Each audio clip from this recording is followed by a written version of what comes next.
common ground for photography. Aperture today is a multi-platform publisher that unites the photography community in print, in person, and online. I want to thank you for joining us tonight, especially at this fraught and emotional moment. Many are out on the streets demonstrating, organizing, and standing up for Black life in the US and around the world. As an institution, Aperture stands with the Black community, and we assert that Black lives matter. We are proud to publish and collaborate with Black artists and authors, and we affirm our commitment to building a diverse and inclusive platform. But we can do better, and we hope you'll stay with us as we continue to seek meaningful and productive ways of responding to what's happening around us every day. We're honored to have Nicole Fleetwood and Antoine Sargent here with us tonight. Nicole is a critic, curator, and professor of American Studies and Art History at Rutgers University. She is the author of On Racial Icons, Blackness and the Public Imagination, and Troubling Vision, Performance, Visuality, and Blackness, which won the Laura Romero First Book Prize from the American Studies Association. We had the honor of collaborating with Nicole on the 2018 Prison Nation issue of Aperture magazine, which explored photography's role in shaping the public's understanding of mass incarceration in the United States. The issue was accompanied by a multi-week public engagement program and a related exhibition that is now traveling around the country and will open at the University of Maryland, Baltimore County in August. We're here tonight to celebrate Nicole's latest book, Marking Time: Art in the Age of Mass Incarceration. The book, the result of a decade of research, offers an intimate and powerful examination of art and visual culture as a critique of mass incarceration, and features a diverse assortment of work, including prison studio photos, drawings, self-portraits, and sculpture made by incarcerated artists and non-incarcerated photographers and artists concerned about policing, surveillance, and the rise of the carceral state. The New York Times recently described the book as an investigation into prison art, not just as an aesthetic category, but as part of an abolitionist vision to end human caging. Nicole's work is always essential reading, and this moment underscores its urgency. We're fortunate to have her research, vision, and voice right now, as protests following the murder of George Floyd by the Minneapolis police on May 25th continue tonight. The causes driving these protests directly relate to the themes of the book: anti-Black state violence and the use of policing and prisons to incapacitate Black communities. We're also thrilled to be joined by Antoine Sargent. Antoine is a writer and curator who has championed Black artists and aesthetics through his brilliant work. He's a regular contributor to Aperture, the New York Times, the New Yorker, Vice, and has contributed essays to multiple museum publications. His first book, The New Black Vanguard: Photography Between Art and Fashion, was published by Aperture last fall. If anyone has questions for Nicole or Antoine, please post them in the chat and we'll get to them towards the end of the event. So now I'm thrilled to pass the baton to you, Nicole. Thank you so much for being here.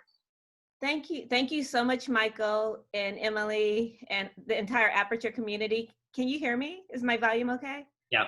And also thank you for acknowledging the moment that we gather. And I want to thank Antoine for agreeing to gather with me and also giving me the option to postpone if this wasn't a good time to gather. But for me, I feel like one of the only ways that I can process what we're going through right now is by being productive in my own way and being in community and conversation with people like Antoine and everyone who's in this Zoom room. For me, is like the only way to envision another future. So I thank everyone who came out and however you came out for today. I'm gonna start off by showing a few images from the book and just giving some context for the emergence of the book. And I do have the physical book here, but for some reason you can't see it because of my weird background, right? But you'll get to see it in a second, my PowerPoint presentation.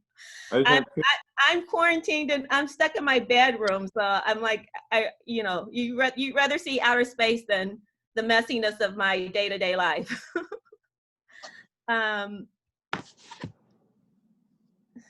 Just give me a second.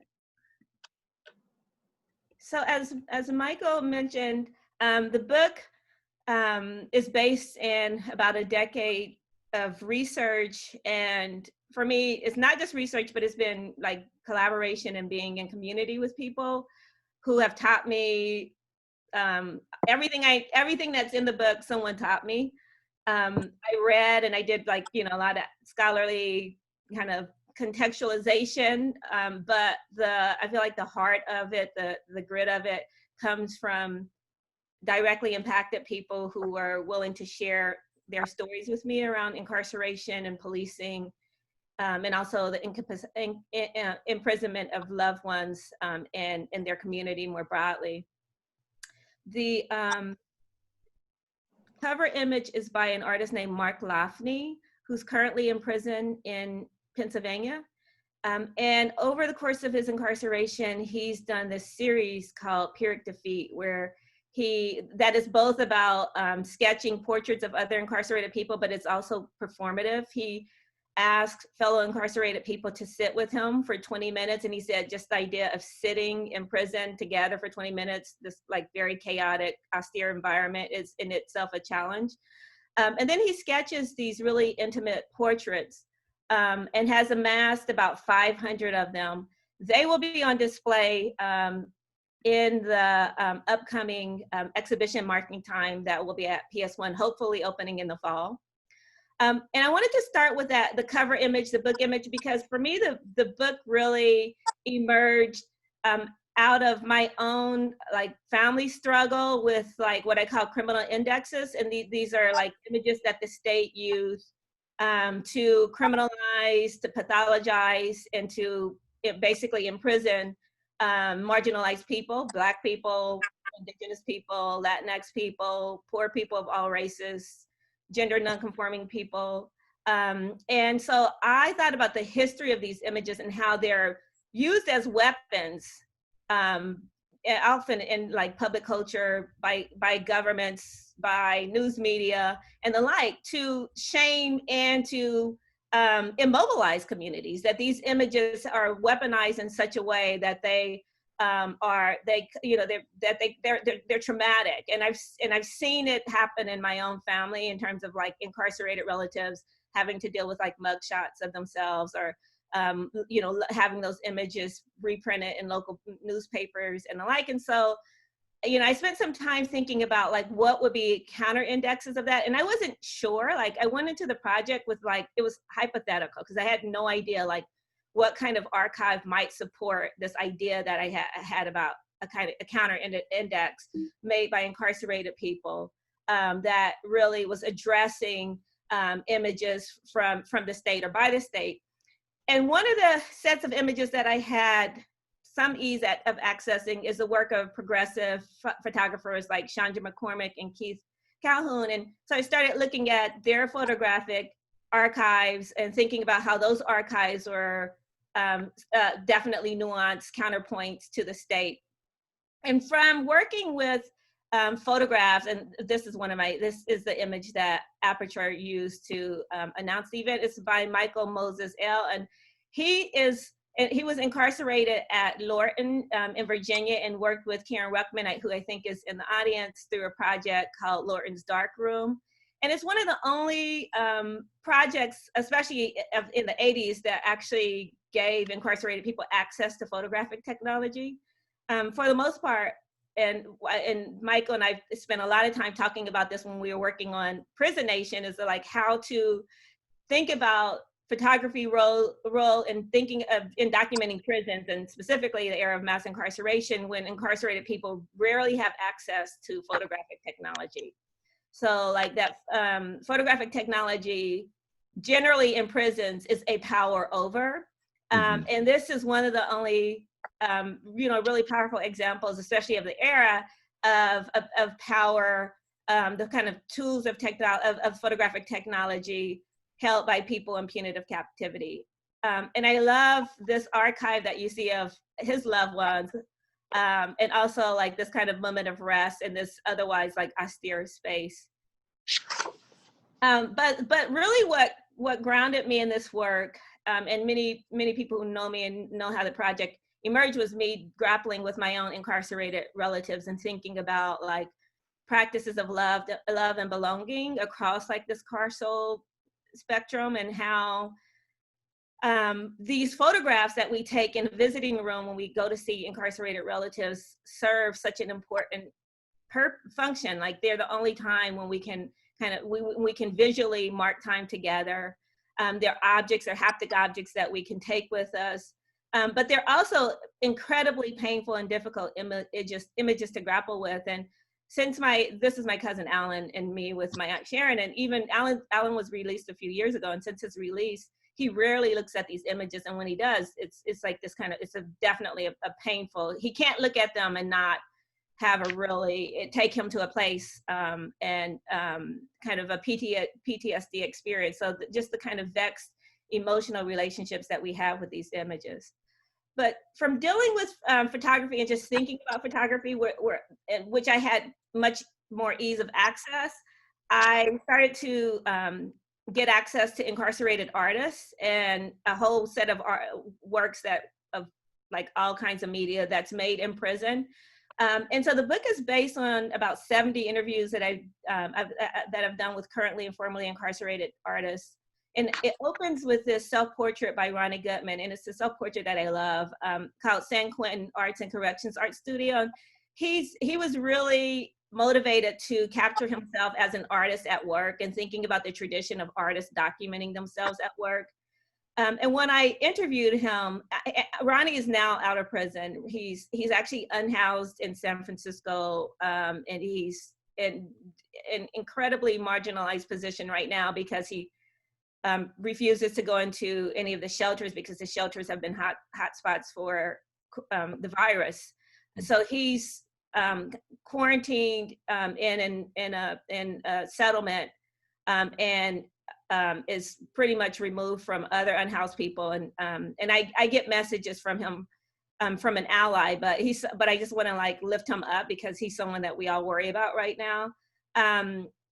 But this is a self-portrait he did as he knew that he was going to be released from San Quentin, and it was a way of memorializing that time there. And he said he was also curating.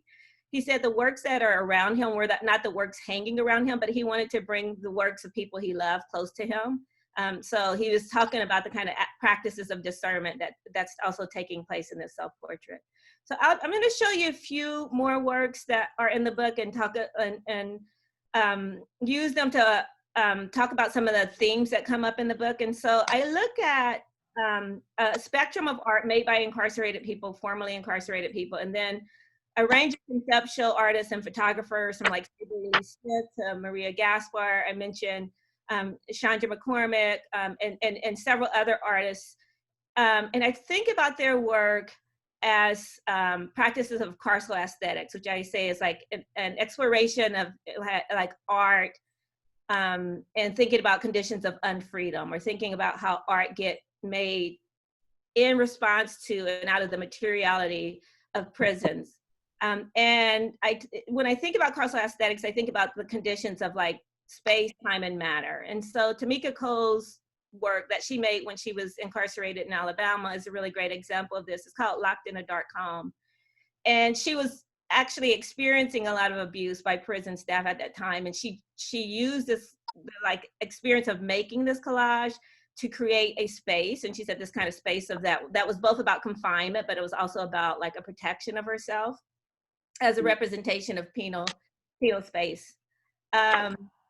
And here's another, James Hoff is in the audience. Hi, James. And James is an artist who was incarcerated in Pennsylvania for 27 years. He was released in August of 2019. He's been working really hard to stay in contact with people during the COVID crisis and really advocate for release of incarcerated people.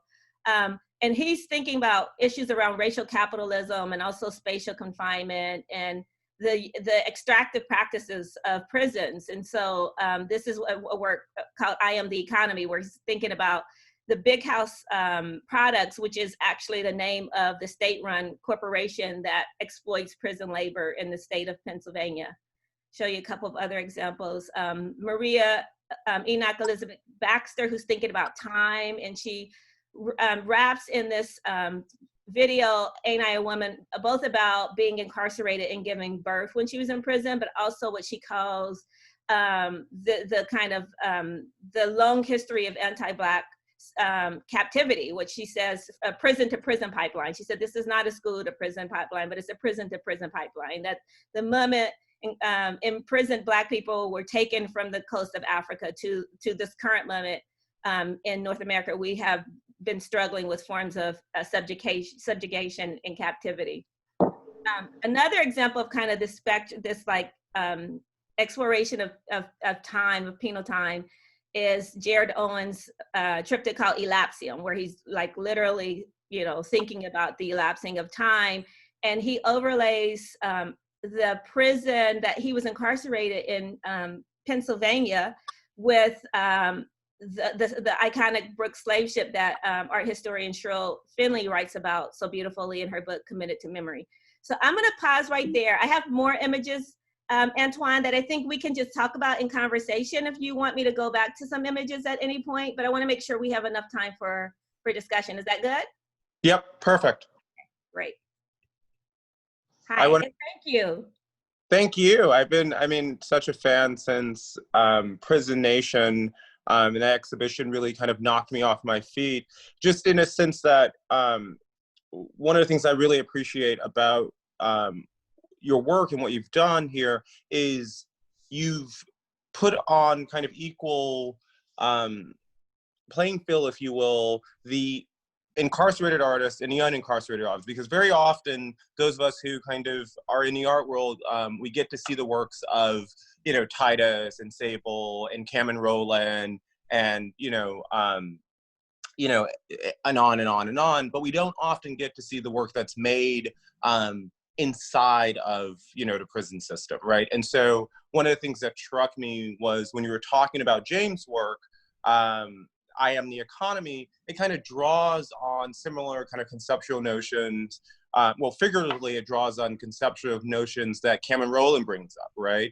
And this, and the ways in which the Black body has, or the prison body has been, used to create, an economy, right, for cheap labor.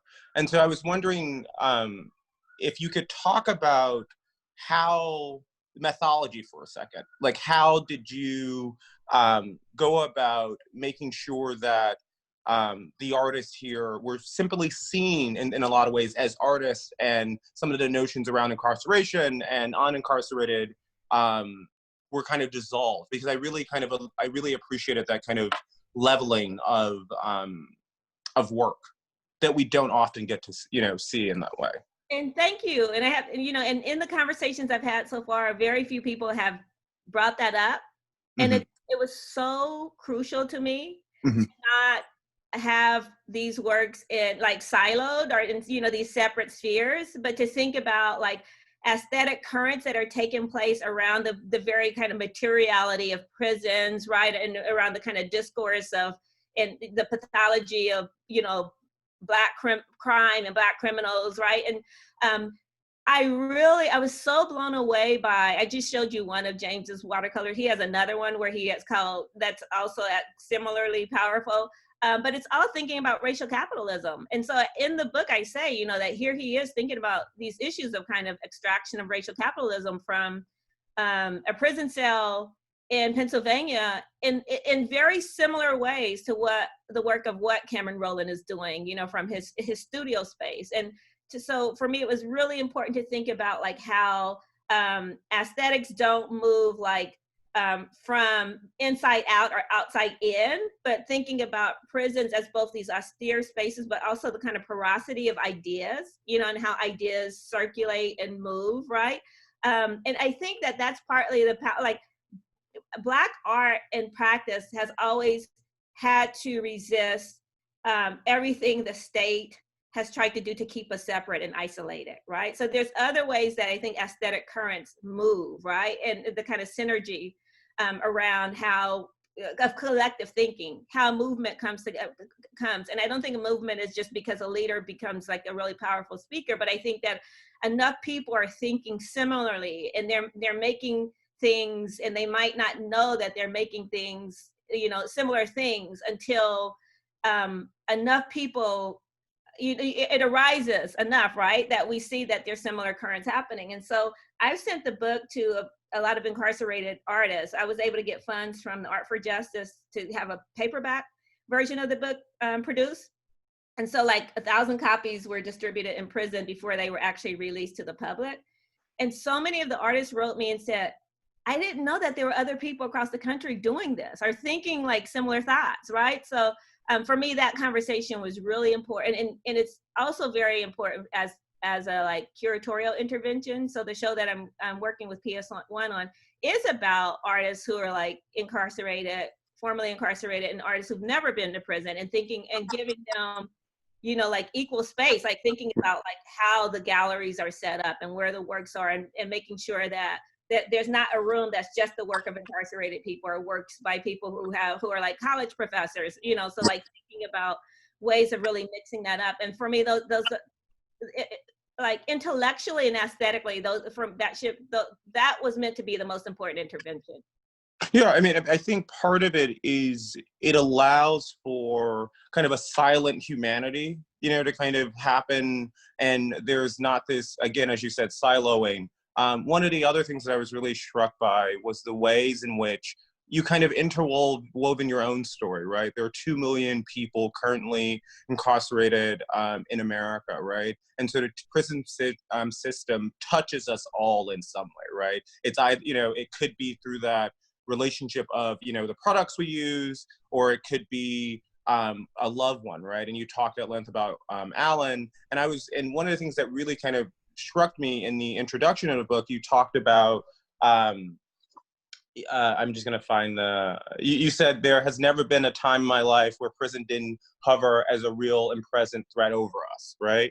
And then you kind of later talk about what you call my family's prison archives. And I was wondering what role did those archives play in the way in which you thought about creating and structuring the project? Thank you. You asked me about method earlier, and I think that's connected. So initially, I just had those images, and it was like, and I was struggling with those images, and also struggling with the fact that Alan was putting so much energy into like sending those images to me and paying for them, right? And so, like, what is the shame that I'm carrying? Like, he's actually, this is like, you know, I had to like rethink like my own relationship to that, like the shaming that comes from, like, part of the power of prisons is the shaming, right? And so, and I think so many Black families walking around with like shame, right?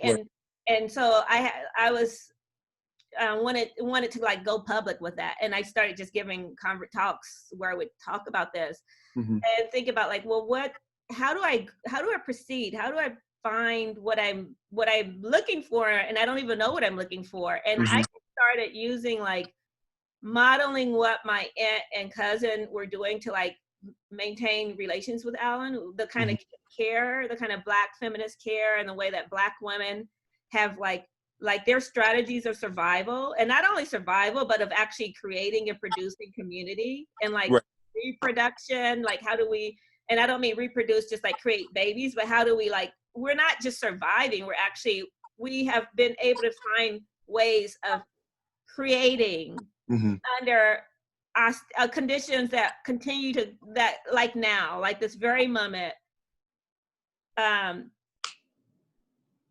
facilitate our death in all kinds of ways, right?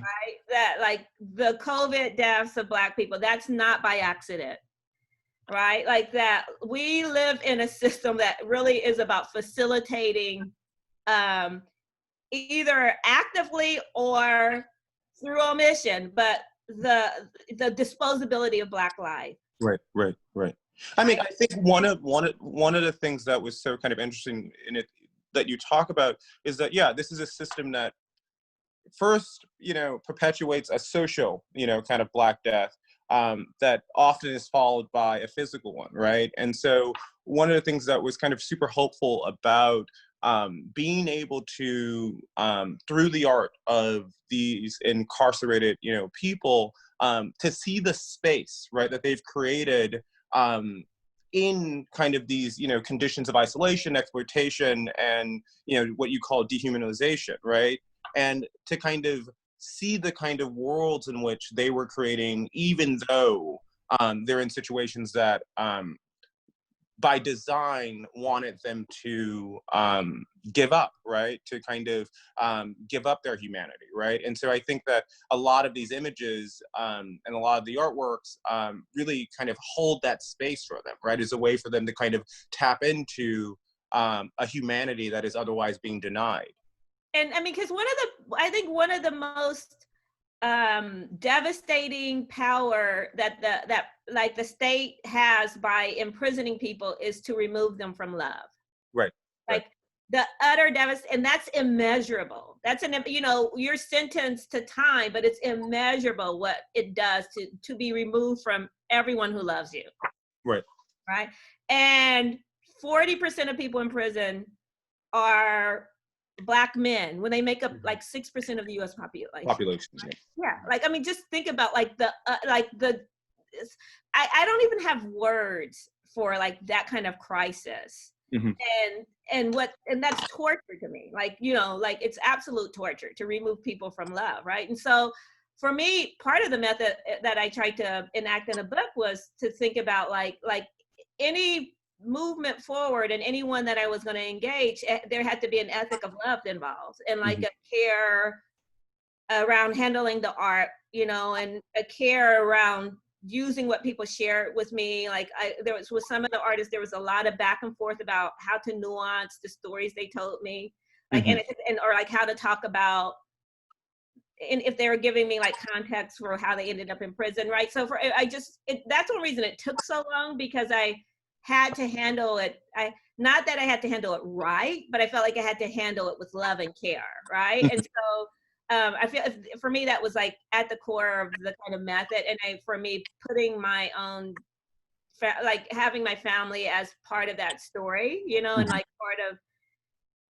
It also helps me narrate it like I'm discovering. I'm learning as I'm going, right? I want it to be like I'm learning because I didn't know how the chapters were going to turn out either. Like it was only through the process of more and more talking to more and more people that I was like, oh, portraiture is a really big deal. Like, so then I ended up writing a whole chapter on portraiture, right?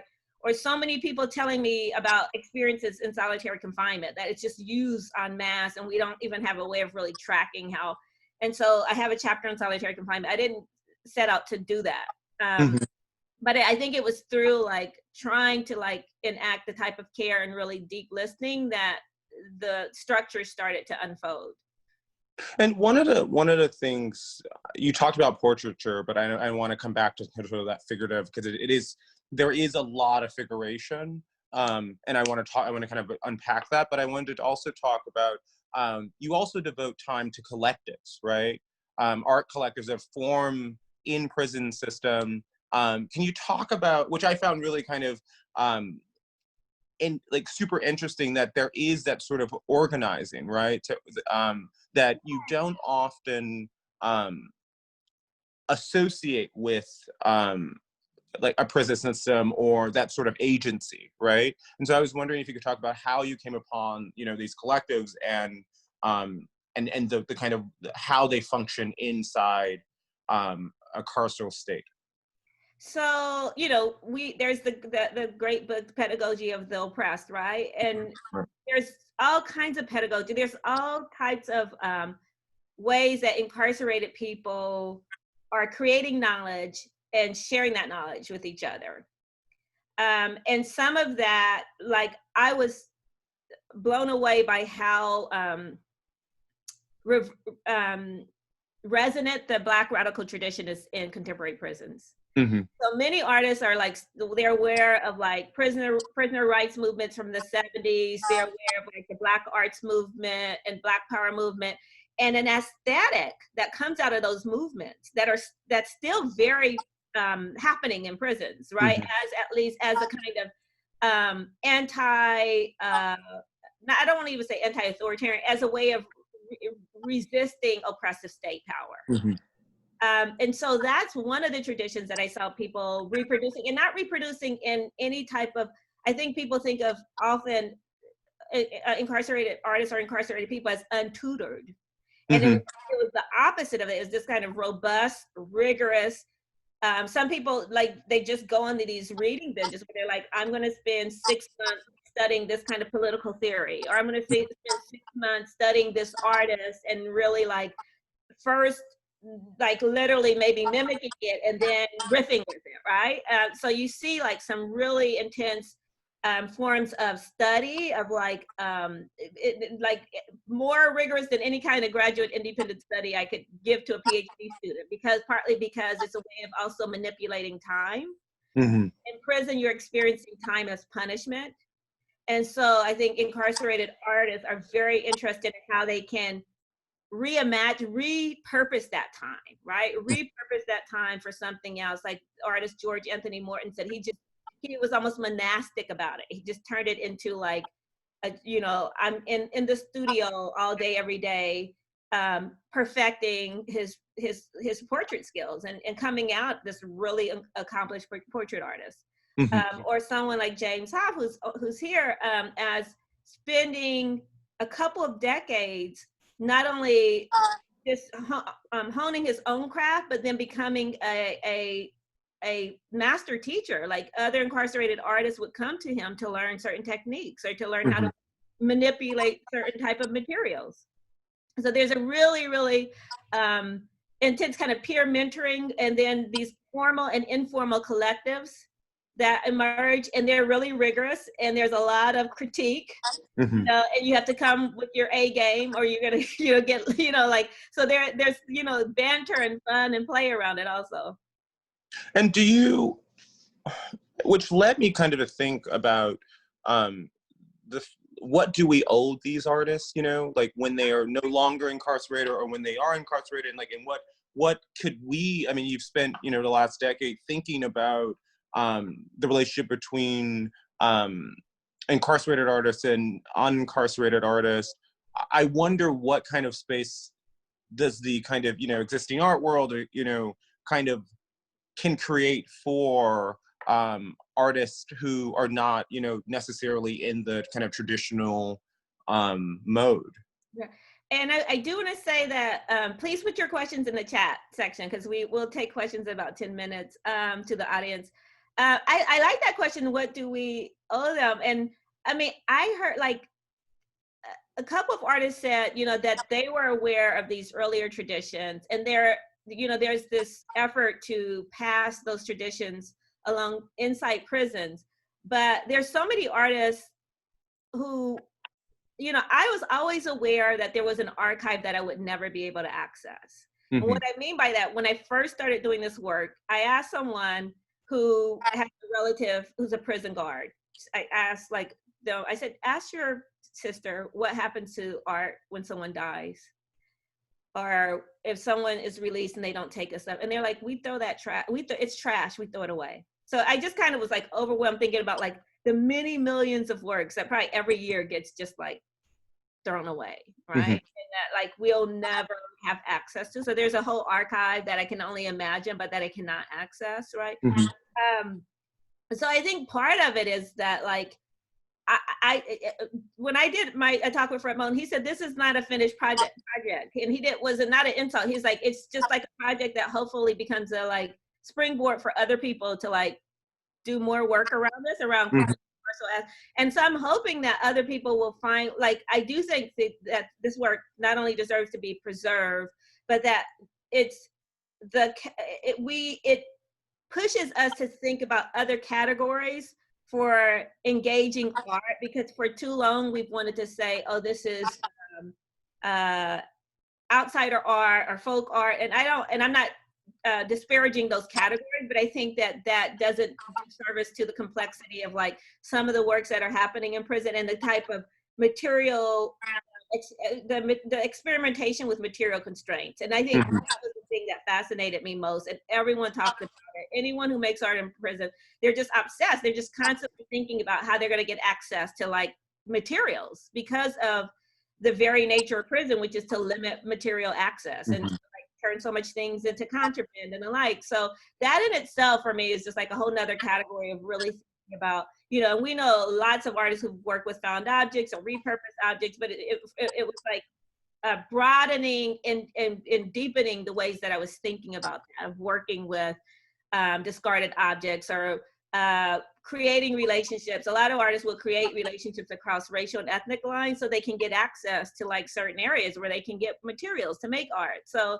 there was all kinds of really interesting experiments that people were telling me about, like Jared Owens, another artist who became an abstract painter in prison and wanted to like expand his canvas. He was just given these small canvases, and he had to like basically take this like 3-foot plank that he was not supposed to have, but he's like, it's the longest 3 yards in his life going to get that, because if he had got caught, he would have ended up in solitary confinement. So like that kind of like the risk taking is, it's both, it can be both abstract, but it can be incredibly material, or life or death.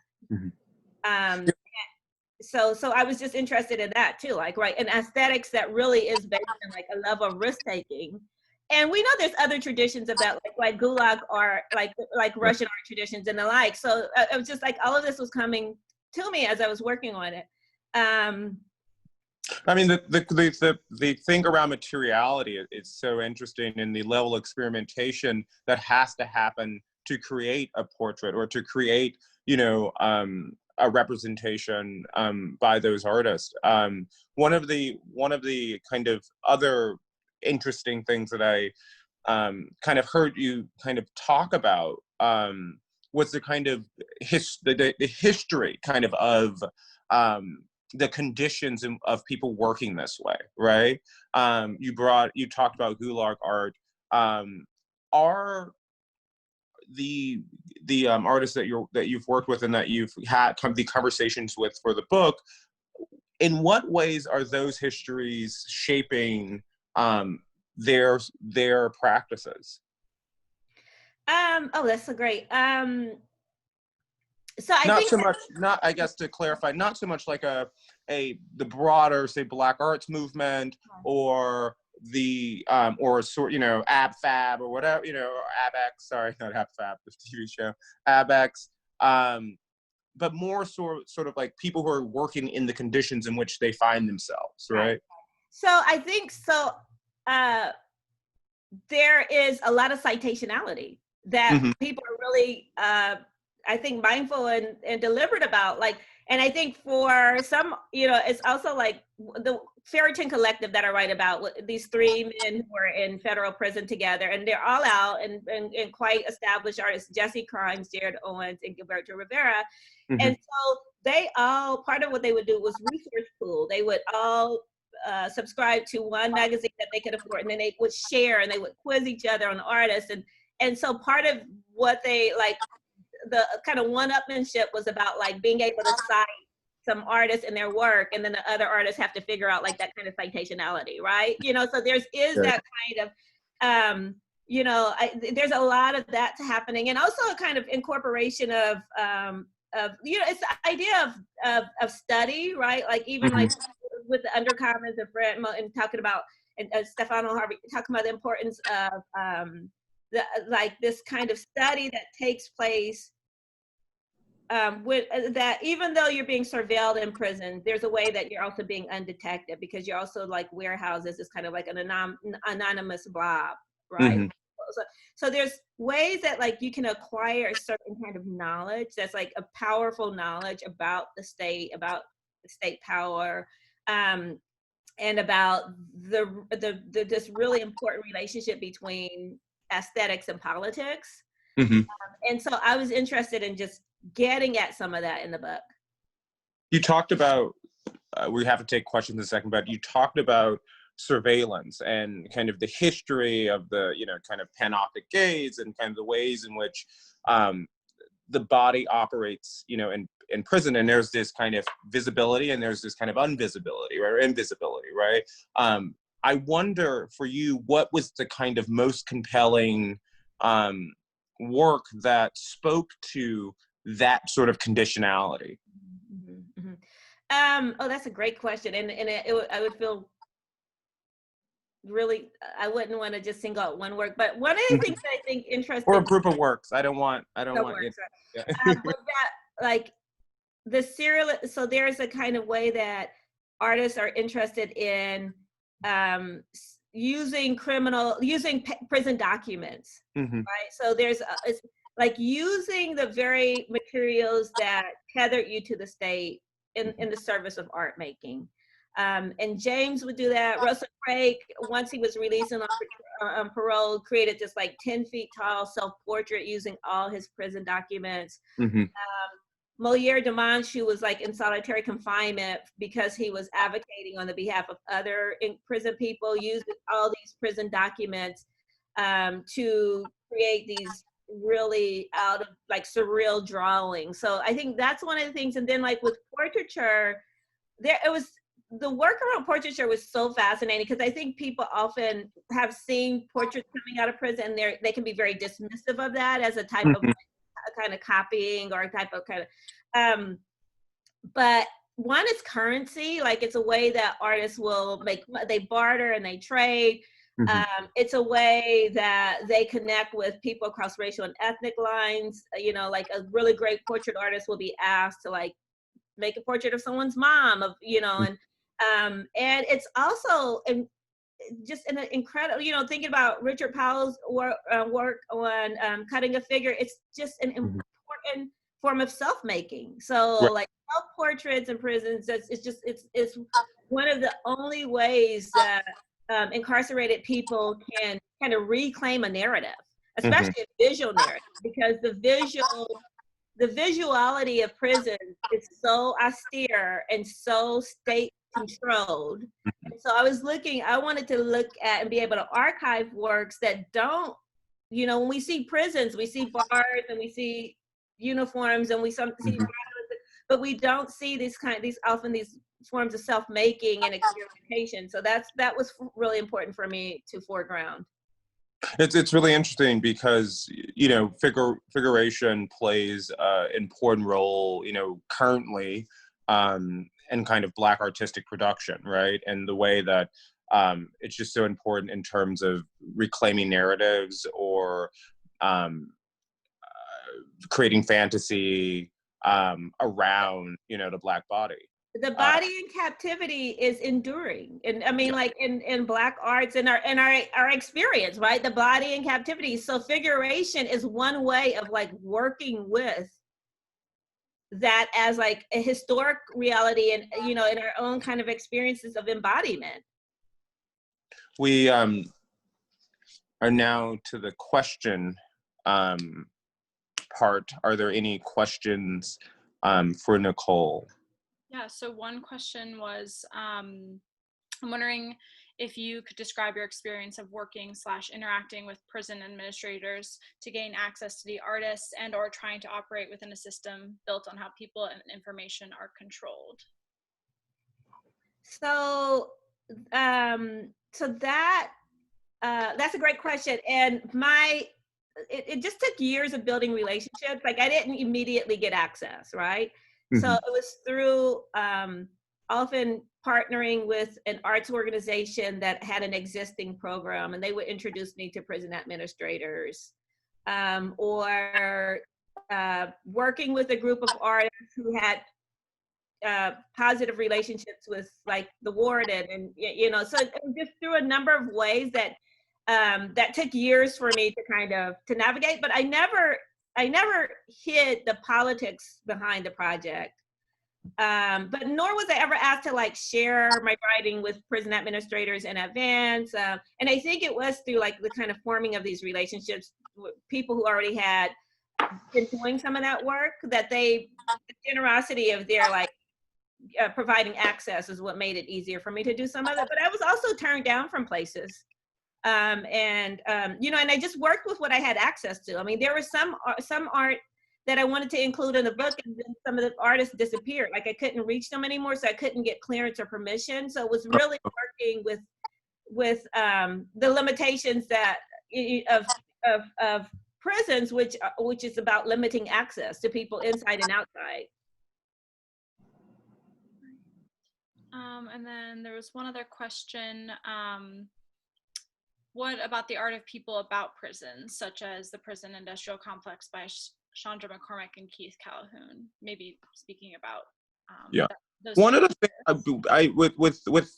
I saw a wonderful exhibition in New Orleans of their work, and one of the things, and also at the Student Museum of Harlem, there was one of their photos from Angola prison in the Black Cowboy exhibition there that Amanda Hunt did, and one of the things was that there is also, especially at a place like Angola, there is this kind of prison ran rodeo, right? And there's this, and the rodeo is not so much for the other prisoners, but it's for the public. So you can buy tickets to it, and they document it, the rodeo. It's a spectacle, and they also make them wear prison uniforms from like the chain gang era. Exactly. So those are the uniforms that they wear in their day-to-day, but they literally make them wear like these period pieces, Right, of chain gang era, right? So Angola Angola comes up in several chapters, and Chandra and Keith have been our collaborators. They're friends. They're in Prison Nation. They're in the book, and they're also going to be in the Marking Time exhibition. And I deeply admire their work. And one of the things that really drew me to their work is that it's a long engagement with the subject. They've been doing this work since the 80s. They have relationships with people who've been at Angola. They've had relatives incarcerated in Louisiana, and so for them, it is documenting, but it's documenting their community and thinking about the relationship between culture, labor, and imprisonment in Louisiana, and a long history of those relationships. And Keith told me the first time he went to Angola and was let into the solitary confinement era, he saw one of his friends from high school who was like, tell my mom I'm here. Like they had disappeared him. He hadn't been able to reach his family. No one knew where he was, right? And so like, it was even like being able to like, really keep people connected to their communities in that type of way.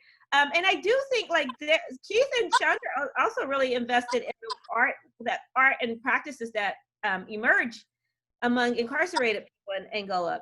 So one of the things about that rodeo that you brought up, that it's like this really, really, it's a beautiful monster for a lot of people, because incarcerated people, many of them like look forward to that rodeo because it's their only time seeing like a mass of public, like a broad public.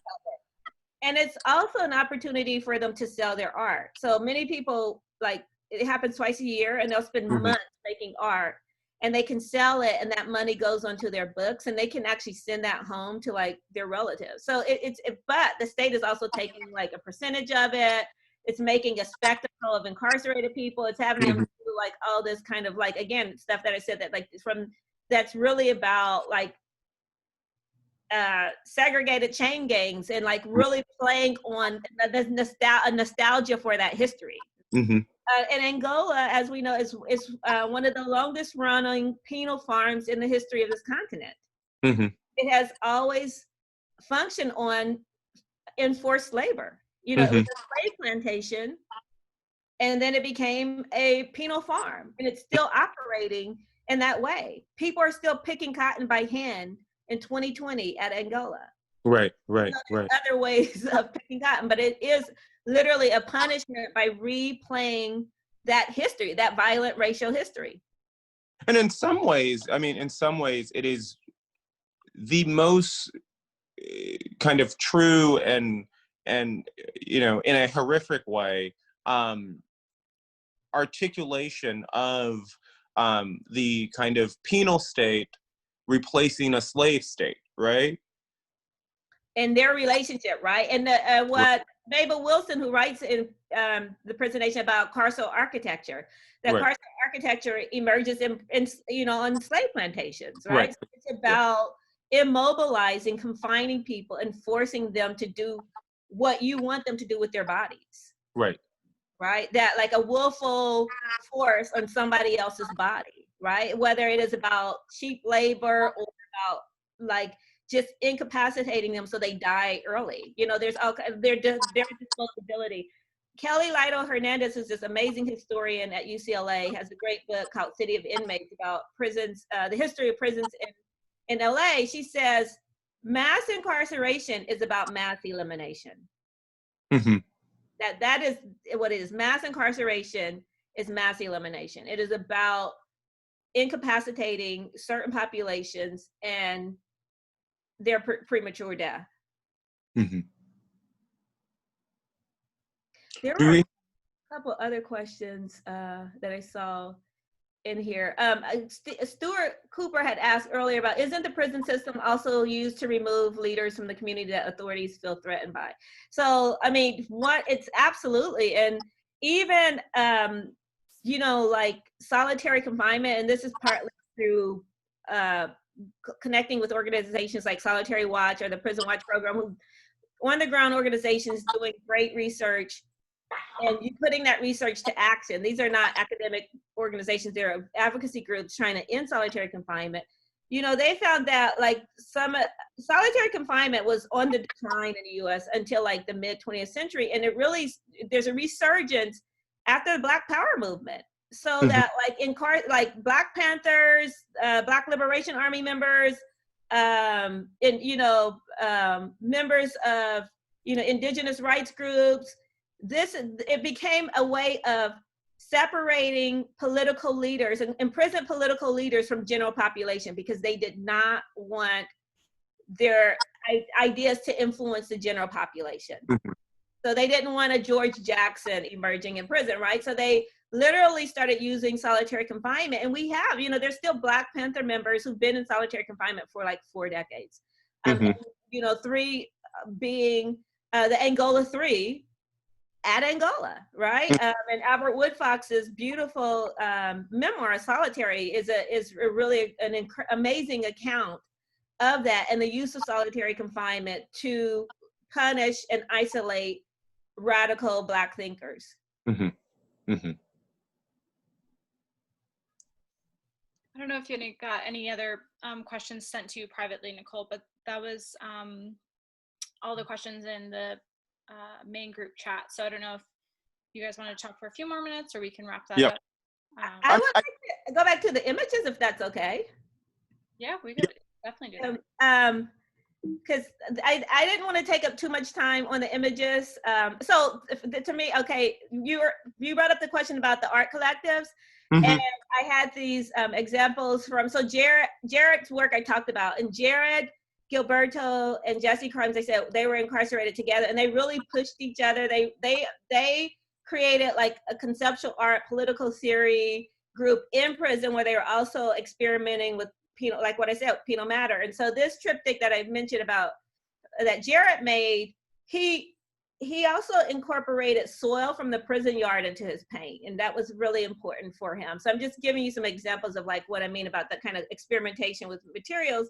And Gilberto Rivera is doing the same in this work in Institutional Nightmare, where he had been labeled a gang member, and so his work was heavily surveilled, and like prison guards will look at it for like codes, and they would confiscate his work, and he ended up in solitary confinement. He was very frustrated, so he used his prison uniform as material in this work, and also like his own like extractive labor. His job was like janitor. He was cleaning, so it's like mop wax and things from his work, his papers, some of his prison documents, he's incorporated here. And then this is a work by Jesse Crimes, also part of that collective. Again, where I was talking about the use of criminal indexes, where he uses prison bars of soap. And this was featured in Prison Nation, right, Michael? And he transfers these mugshots onto these really small slivers of prison soap, and then he melts them out in these like prison deck of cards. One thing that we didn't talk about, which is also kind of an interesting aspect of this, is someone like Jamel Shabazz, right? You talked about Prison Nation and how Jamel was a guard, right? And he took all of these portraits, and I want that's in the exhibition that's traveling. I wanted it to kind of give space for that kind of sort of tension as well. Absolutely. It's for me, it's a vexed relationship. Like I Mhm. write about a woman who loses her son. She's a prison guard and her son is killed. And she commissions these incarcerated portrait artists to memorialize her son, right? And just like the way that she's just tethered, like her livelihood is based on prison. You know, it's such a so many Black people have these complex relationships to prisons where they have imprisoned relatives and they're working for some arm of carcerality. Mhm. They're working as parole officers, as prison guards, and they're, you know, working for the state. The punitive state is one of the only ways that, especially working class or working poor Black people, can emerge into like a lower middle class or middle class, right? So it's another way of just the entanglement that we have with these structures, and also I think why it's, as an abolitionist, why it's, you know, important to imagine a world without, but why it's also hard to disentangle, because we're so our livelihoods in many ways are so connected to these structures. Yeah, I mean, those images in the exhibition when it was at Aperture really kind of stopped me in my tracks, because that relationship you just described really was visualized for me, right? You have, and not just, you know, saying, you know, signaling out Jamel, but like there, that sort of tension of the guy who's the prison guard is also taking photographs. So there's all of these kind of conversations that kind of arise around consent, and there's these conversations that arise around who has the power there, right? And whose narratives are being told, and it just, I mean, that those were some of the more difficult images to in fact kind of consume in that exhibition, because of this kind of entanglement that that touches on things around being able to move your family into outside the prison into kind of a lower middle class scenario, but also by the continued segregation of, you know, your people, essentially. Absolutely, and because we're limited on time, Amy Wisman is she sent a question, and she's a formerly incarcerated artist who's in the show. She's in Ohio. She runs this great art program to represent other formerly incarcerated artists, and she said, asked me if I could talk about identity autonomy that artists, you know, thoughts about art making, especially self-taught ones that have been incarcerated. Fine. And that's a great question, Amy, because a few artists said that they had tinkered before they went to prison. They, you know, would sketch, blah, blah. But once they were in prison, like, artists was one of the only identities they could claim that the state could not take from them. That artists became like this and a very powerful label. And many also talked about like how artists are like almost a protected category. Like, people often don't F with artists, because artists have a value in prisons around kind of making and creating and bartering and trading. Jesse Crimes put it in this really beautiful way. He said artists are revered in prison in a way that they're not in our like very commoditized art world, where it's about like the kind of monetization of art. Like, he was shocked when he got out of prison, like how money was so central to the making of art outside of prisons. And it was all about scarcity, you know, it's a different kind of way of a relationality around art and making in prison. And so, Amy, thank you for that question, because so many people said that like identifying as an artist was like the so self-empowering. It was like an identity that they could continue to craft as the state labeled them convict, criminal, inmate, and all these other kind of pejorative terms. Yeah. We're coming up on an hour, so I don't know if there's final thoughts, or Antoine, someone asked if you could show the book. I know you have it. Someone asked. Okay, it was okay. So maybe I should just go back to share screen and show the first one, because it was coming up weird when I tried to do it that way. Antoine, you can see it if you look on Antoine's. Okay. Maybe I can. Antoine, say something so that you're. Oh, sorry. That's okay. Don't hold it up. Yeah, there it is. Sorry. Great. Awesome. I guess, to close, I really wanted to kind of end on what, and it's completely open, ended, but, what, to go back to this question of responsibility, right? Like, what responsibility do we have as, thinkers and artists and art professionals on the outside to those who are incarcerated? Like, what could we do to make sure that that work is a part of the conversation in ways that your book so brilliantly brings to the fore? So I have so many things to say around that. And one is supporting artists, incarcerated artists, supporting organizations and movements Mm-hmm. in imprisonment, one, and supporting, and there's a whole host of ways of doing it, from like, there's all kinds of community bail funds, campaigns, one, that's super important, right? And there are local organizations that are really committed to working with incarcerated artists. But if you have someone in your life who's incarcerated, it's so important to be, like, this project actually really just started for me, making sure I made a promise to write to my cousin Alan while he was in prison. Because I know that so many people just forget about their in prison. Like, it's so painful to keep up those relationships, but it's so important.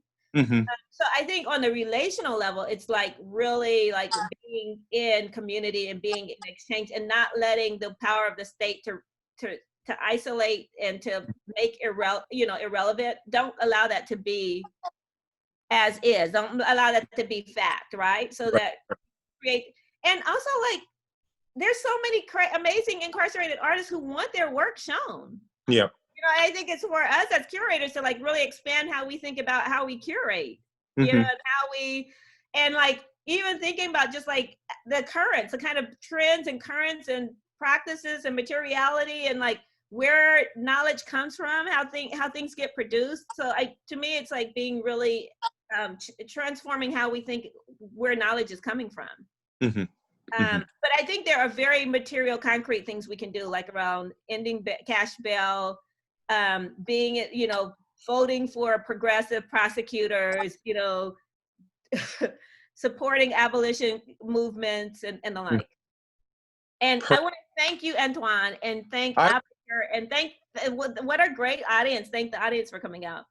Yeah, and I wanted to thank you again, Nicole. I want to thank Nicole again for writing such a timely book, Marking Time, Art in the Age of Mass Incarceration. It's available everywhere. There's also a link on Aperture. I wanted to thank everyone for joining us, and again for Aperture for allowing us the space to gather. I admire you. Thank you, Antoine. Thank you, Michael, Emily, Brendan, Chris, everybody. Thanks everyone for coming out.